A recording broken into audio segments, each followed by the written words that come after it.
If you want to grow your real estate business, a great place to begin is with social media. Treat your social media platforms as a resume.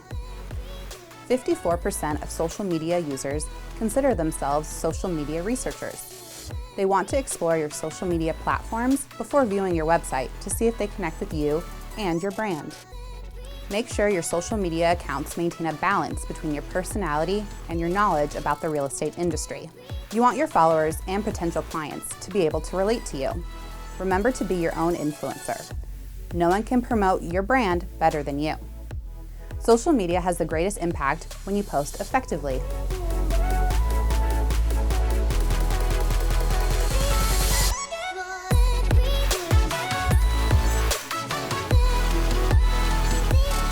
You want to be a resource for people when they need information about community news and events, as well as properties. Show your knowledge of the neighborhood instead of focusing on open houses or homes you've already sold. People want to see